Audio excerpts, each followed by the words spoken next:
अल्लाह दी सौ जे मां दे पैरां दी जन्नत खरीदण लई पुत्तर नूं जान भी देनी पै जाए ते सौदा महंगा नहीं होए जे तुहाडे खून विच जरा चिन्नी भी है। अस्सलाम वालेकुम, मैं तारक सानी ते तुसीं वेख रहे हो मेरे YouTube channel Raibar entertainment plus. हसबे मामूल यूसुफ खान की बड़ी ही जबरदस्त फिल्म लैके तुहाडी खिदमत विच हाज़र हो रहा ते उस फिल्म का नाम है मां ते कानून। 31 अगस्त 1973 बरोज जिमा रिलीज होने वाली एक black and white Punjabi film मां ते कानून। इस फिल्म के कारण यूसुफ खान जिस दिन जान देने का वेला आया तुहाडे आसान आलिया इंशाल्लाह तो बड़ी होके घर आ जाएगा बच बचा के। आसिया मैं जदों जाना आखा एजाज की लोड़ है साढ़े वास्ते मामूली क्वार्टर ही ठीक है।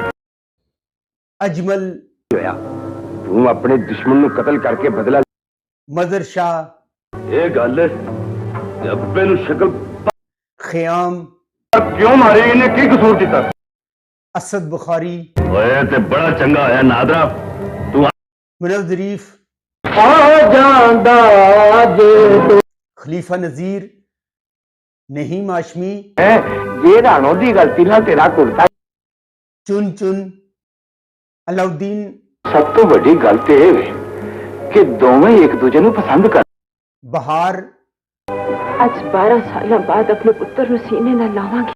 फरीदा मोती आजा आजा मेरी मां का हदयात वही डार फिल्म साज काजी जहांगीर। इस फिल्म ने लिखा है तनवीर काजमी ने, एदा म्यूजिक दिता है नज़ीर अली ने ते एदे कैमरामैन सरबल गुल। गुलकारा नूर जहान माला नसीम बेगम रजब अली मुनीर हुसैन ते साईं अख्तर। कत्ल मैं कीते ने फांसी दा फंदा मेरे गल विच पा दियो पर अल्लाह दा नाम जे जज साहब मेरी मां नूं अदालत विच ना बुलाना। और बहार बेगम ने इस फिल्म के अंदर रजिया का किरदार अदा किया है जिहड़ी अपने खामद दे नाल बहुत प्यार करदी है। उहदी जिहड़ी मंगनी है वो गामा मजर शाह दे नाल होंदी है और मजर शाह एक अच्छा इंसान नहीं होंदा और जेल विच होंदा है ते उहदे विच जिहड़ी मंग होंदी है उहदी शादी पिंड दा अकबर होंदा है उहदे नाल हो जांदी है। अजमल ने इस फिल्म के अंदर चौधरी हाकम का किरदार अदा किया है जिहड़ा मदर शाह का प्यो होंदा है और उन्होंने भी इस चीज का दुख होंदा है। शादी अकबर दे नाल हो गई है। गामा जेल तू रिहा होके आंदा है और जदों वो जेल तू रिहा के आंदा है ते उन्होंने पता चलता है उहदी जिहड़ी मंग है उहदी शादी अकबर दे नाल हो गई है। वो जेलू रिहाई तो बाद सीधा जाता है और जाके अकबर नूं कतल कर देंदा है। और जदों रजिया नूं इस गल का पता चलता है हर फिल्म की तरह रजिया जिहड़ी होंदी है अथरनी शेरनी बन जाती है और बंदूक चुक के हमलावर होंदी है और गामे नूं कतल करती है और गामे नूं कतल करके वो जेल चली जाती है।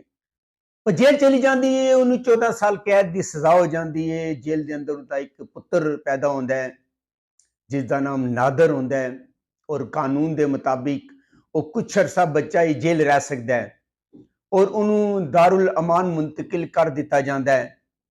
उसका नाम नादर होता है और 14 साल कैद तो बाद जदों वो बच्चा बड़ा हो जाता है जदों वो अपनी मां का मास्टर को पूछता है तो उसकी मां का उन्होंने पता चलता है कि वो जेल विच है। वो अपने दारुल अमान तो फरार हो जाता है और फरार होकर जेल जाने की कोशिश करता है। इस कोशिश वो जेल चला जाता है, मां नूं नहीं मिल सकता पर जेल चला जाता है। इदू जिहड़ी रजिया होंदी है वो रिहा हो जाती है। वो रिहा होके जदों वो दारुल अमान आती है मास्टर को पूछती है तो मास्टर उन्हें दसदा है कि उसका पुत्र जिहड़ा ना वो ते इत्थों नस गया है। उथों एक होर मुंडे नूं अपना पुत्र बड़ा लैंदी है, उन्होंने अपने नाल लै जांदी है और उन्होंने पढ़ा लिखा के जवान करती है। इधर नादर जिहड़ा होंदा है नादर की मुलाकात चौधरी ख्याम दे नाल हो जाती है। चौधरी ख्याम उन्होंने अपना समझ लो कि पुत्र बना लैंदा है, उसकी तरबियत करता है ते ओहदा एक दूसरा पुत्र भी होंदा है ਜਿਹੜਾ ਕਿ ਭੋਲਾ ਆਉਂਦਾ ਹੈ, ਭੋਲੇ ਦਾ ਕਿਰਦਾਰ ਅਦਾਕਾਰ ਅਸਦ ਬੁਖਾਰੀ ਨੇ ਅਦਾ ਕੀਤਾ ਹੈ। ਇਸ ਤਰ੍ਹਾਂ ਕਰਕੇ ਉਹ ਸਾਰੇ ਜਵਾਨ ਹੋ ਜਾਂਦੇ ਨੇ। ਜਿਹੜਾ ਨਾਦਰ ਹੁੰਦਾ ਹੈ ਉਹ ਵੀ ਇੱਕ ਬਦਮਾਸ਼ ਹੁੰਦਾ ਹੈ, ਔਰ ਜਿਹੜਾ ਅਰਸ਼ਦ ਹੁੰਦਾ ਹੈ, ਅਰਸ਼ਦ ਦਾ ਕਿਰਦਾਰ ਅਦਾਕਾਰ ਇਜਾਜ਼ ਨੇ ਅਦਾ ਕੀਤਾ ਹੈ, ਉਹ ਪੜ੍ਹ ਲਿਖ ਕੇ ਵਕੀਲ ਬਣ ਜਾਂਦਾ ਹੈ। ਜਿਹੜੀ ਮਾਂ ਹੁੰਦੀ ਹੈ ਉਹ ਨਾਦਰ ਨੂੰ ਬੁਰਾ ਸਮਝਦੀ ਹੈ, ਕਿਉਂਕਿ ਨਾਦਰ ਤੇ ਅਰਸ਼ਦ ਜਿਹੜਾ ਨਾ ਉਹ ਬਚਪਨ ਦੇ ਦੋਸਤ ਹੁੰਦੇ ਨੇ। ਨਾਦਰ ਜਦੋਂ ਅਰਸ਼ਦ ਨੂੰ ਮਿਲਣ ਆਉਂਦਾ ਹੈ, ਉਹਦੀ ਮਾਂ ਨੂੰ ਸਖਤ ਗੁੱਸਾ ਆਉਂਦਾ ਹੈ ਔਰ ਉਹ ਉਹਨੂੰ ਬੁਰਾ ਇਨਸਾਨ ਸਮਝਦੀ ਹੈ। ਆਸੀਆ ਨੇ ਫਿਲਮ ਦੇ ਅੰਦਰ ਸ਼ਹਿਦਾ ਦਾ ਕਿਰਦਾਰ ਅਦਾ ਕੀਤਾ ਹੈ, ਜਿਹੜੀ ਕਿ ਇੱਕ ਜੱਜ ਦੀ ਧੀ ਹੁੰਦੀ ਹੈ, ਔਰ ਜੱਜ ਦਾ ਕਿਰਦਾਰ ਅਦਾਕਾਰ ਅਲਾਉਦੀਨ ਨੇ ਅਦਾ ਕੀਤਾ ਹੈ। ਅਰਸ਼ਦ ਤੇ ਸ਼ਹਿਦਾ ਕਲਾਸ ਫੈਲੇ ਹੁੰਦੇ ਨੇ, ਇੱਕ ਦੂਜੇ ਦੇ ਨਾਲ ਪਿਆਰ ਕਰਦੇ ਨੇ, ਔਰ ਜਦੋਂ ਜੱਜ ਸਾਹਿਬ ਨੂੰ ਇਸ ਚੀਜ਼ ਦਾ ਇਲਮ ਹੁੰਦਾ ਹੈ ਔਰ ਉਹ ਜਾਂਦਾ ਹੈ ਔਰ ਜਾ ਕੇ ਜਿਹੜੀ ਰਜ਼ੀਆ ਹੁੰਦੀ ਹੈ ਉਹਦੇ ਨਾਲ ਰਿਸ਼ਤੇ ਦੀ ਗੱਲ ਕਰਕੇ ਸ਼ਹਿਦਾ ਤੇ ਅਰਸ਼ਦ ਦਾ ਰਿਸ਼ਤਾ ਤੈਅ ਕਰ ਦਿੰਦਾ ਹੈ। ਇਧਰ ਜਿਹੜਾ ਨਾਦਰ ਹੁੰਦਾ ਹੈ ਆਪਣੀ ਮਾਂ ਦੀ ਤਲਾਸ਼ ਵਿੱਚ ਹੁੰਦਾ ਹੈ ਔਰ ਸ਼ਾਦੀ ਦਾ ਦਿਨ ਆ ਜਾਂਦਾ ਹੈ। ਸ਼ਾਦੀ ਵਾਲੇ ਦਿਨ ਦੀ ਮਾਂ ਤੇ ਅਰਸ਼ਦ ਦਰਬਾਰ ਤੇ ਜਾਂਦੇ ਨੇ। ਉੱਥੇ ਦਰਬਾਰ ਤੇ ਯੂਸਫ ਖਾਨ ਵੀ ਹੁੰਦਾ ਹੈ। ਜਦੋਂ ਉਹਦੀ ਮਾਂ ਤੇ ਅਰਸ਼ਦ ਗੱਡੀ 'ਚ ਬਹਿ ਕੇ ਵਾਪਸ ਆ ਰਹੇ ਹੁੰਦੇ ਨੇ ਤੇ ਗੱਡੀ 'ਚ ਬਹਿਣ ਤੋਂ ਪਹਿਲੇ ਉਹਨਾਂ ਦੀ ਮੁਲਾਕਾਤ ਉਸੇ ਉਸਤਾਦ ਦੇ ਨਾਲ ਹੋ ਜਾਂਦੀ ਹੈ ਜਿਸ ਦਾਰੁਲ ਅਮਾਨ ਵਿੱਚ ਉਹਨਾਂ ਦਾ ਬੱਚਾ ਪੜ੍ਹਦਾ ਸੀ, ਔਰ ਉਹਨਾਂ ਦੀ ਆਪਸ ਵਿੱਚ ਸਲਾਮ ਦੁਆ ਹੁੰਦੀ ਹੈ। ਇੰਨੀ ਦੇਰ ਵਿੱਚ ਜਿਹੜਾ ਨਾਦਰ ਵੀ ਉਸੇ ਦਰਬਾਰ ਤੇ ਹੁੰਦਾ ਹੈ, ਉਹ ਬਾਹਰ ਨਿਕਲਦਾ ਹੈ ਔਰ ਨਿਕਲ ਕੇ ਮਾਸਟਰ ਸਾਹਿਬ ਦੇ ਨਾਲ ਟਕਰਾ ਜਾਂਦਾ ਹੈ। ਮਾਸਟਰ ਉਹਨੂੰ ਦੇਖ ਲੈਂਦਾ ਹੈ। ਨਾਦਰ ਜਿਹੜਾ ਹੁੰਦਾ ਆਪਣੇ ਮਾਸਟਰ ਨੂੰ ਪਛਾਣ ਜਾਂਦਾ ਹੈ। ਇਸ ਤਰ੍ਹਾਂ ਕਰਕੇ ਉਹ ਮਾਸਟਰ ਕੋਲੋਂ ਪੁੱਛਦਾ ਕਿ ਮੈਂ ਅਜੇ ਤੱਕ ਆਪਣੀ ਮਾਂ ਨੂੰ ਲੱਭ ਰਿਹਾ ਵਾਂ ਤੇ ਮਾਂ ਮੈਨੂੰ ਨਹੀਂ ਮਿਲ ਰਹੀ। ਤੇ ਮਾਸਟਰ ਕਹਿੰਦਾ ਕਿ ਇਸ ਗੱਡੀ ਜਿਹੜੀ ਔਰਤ ਬਹਿ ਕੇ ਗਈ ਹੈ ਉਹ ਤੇਰੀ ਮਾਂ ਹੈ। ਨਾਦਰ ਨੂੰ ਯਕੀਨ ਨਹੀਂ ਹੁੰਦਾ। ਉਹ ਕਹਿੰਦਾ ਇਹ ਤੇ ਅਰਸ਼ਦ ਦੀ ਮਾਂ ਹੈ। ਉਹ ਕਹਿੰਦਾ ਨਹੀਂ, ਇਹ ਜਿਹੜੀ ਰਜ਼ੀਆ ਹੈ ਇਹ ਤੇਰੀ ਮਾਂ ਹੈ। ਨਾਦਰ ਜਾਂਦਾ ਹੈ ਔਰ ਜਾ ਕੇ ਮਾਂ ਨੂੰ ਮਿਲਣ ਦੀ ਕੋਸ਼ਿਸ਼ ਕਰਦਾ ਹੈ, ਪਰ ਹਾਲਾਤ ਔਰ ਵਾਕਿਆਤ ਉਹਨੂੰ ਰੋਕ ਲੈਂਦੇ ਨੇ। ਉਹ ਆਪਣੇ ਪੈਰ ਰੋਕ ਲੈਂਦਾ ਹੈ, ਕਿਉਂਕਿ ਉਹ ਕਹਿੰਦਾ ਕਿ ਅਗਰ ਜੱਜ ਸਾਹਿਬ ਨੂੰ ਪਤਾ ਚੱਲ ਗਿਆ ਕਿ ਰਜ਼ੀਆ ਦਾ ਪੁੱਤਰ ਜਿਹੜਾ ਉਹ ਲੋਫਰ ਹੈ ਤੇ ਉਹ ਸ਼ਾਇਦ ਰਿਸ਼ਤਾ ਦੇਣੇ ਤੋਂ ਇਨਕਾਰ ਕਰ ਦੇ। ਚੌਧਰੀ ਹਾਕਮ ਜਿਹੜਾ ਹੁੰਦਾ ਉਹਦਾ ਜ਼ਮੀਨ ਦਾ ਕੇਸ ਹੁੰਦਾ ਹੈ। ਇਸ ਸਿਲਸਿਲੇ 'ਚ ਉਹ ਵਕੀਲ ਨੂੰ ਮਿਲਣ ਆਉਂਦਾ ਹੈ, ਔਰ ਜਦੋਂ ਉਹ ਵਕੀਲ ਨੂੰ ਮਿਲਣ ਆਉਂਦਾ ਹੈ ਤੇ ਵਕੀਲ ਜਿਹੜਾ ਹੁੰਦਾ ਹੈ ਅਰਸ਼ਦ ਹੁੰਦਾ ਹੈ। ਅਰਸ਼ਦ ਦੇ ਘਰ ਰਜ਼ੀਆ ਦੇ ਨਾਲ ਚੌਧਰੀ ਹਾਕਮ ਦੀ ਮੁਲਾਕਾਤ ਹੋ ਜਾਂਦੀ ਹੈ। ਇਸ ਤਰ੍ਹਾਂ ਕਰਕੇ ਉਹ ਪਹਿਚਾਣ ਜਾਂਦਾ ਹੈ ਔਰ ਐਨ ਸ਼ਾਦੀ ਵਾਲੇ ਦਿਨ ਆਪਣੇ ਪੁੱਤਰ ਭੋਲੇ ਤੇ ਸਾਰੇ ਬੰਦਿਆਂ ਨੂੰ ਲੈ ਕੇ ਅਮਲਾ ਆਵਰ ਹੁੰਦਾ ਹੈ। ਨਾਦਰ ਆ ਜਾਂਦਾ ਹੈ ਔਰ ਨਾਦਰ ਸਾਰਿਆਂ ਨੂੰ ਕਤਲ ਕਰ ਦਿੰਦਾ ਹੈ ਔਰ ਕਤਲ ਕਰਕੇ ਗ੍ਰਿਫਤਾਰ ਹੋ ਜਾਂਦਾ ਹੈ। ਆਲੀਆ ਨੇ ਇਸ ਫਿਲਮ ਦੇ ਅੰਦਰ ਇੱਕ ਚੁਲਬੁਲ ਕਿਸਮ ਦੀ ਕੁੜੀ ਦਾ ਕਿਰਦਾਰ ਅਦਾ ਕੀਤਾ ਹੈ ਜਿਸ ਦਾ ਨਾਮ ਰਾਣੋ ਹੁੰਦਾ ਹੈ ਔਰ ਉਹ ਇੱਕ ਤੋਬਨ ਹੁੰਦੀ ਹੈ।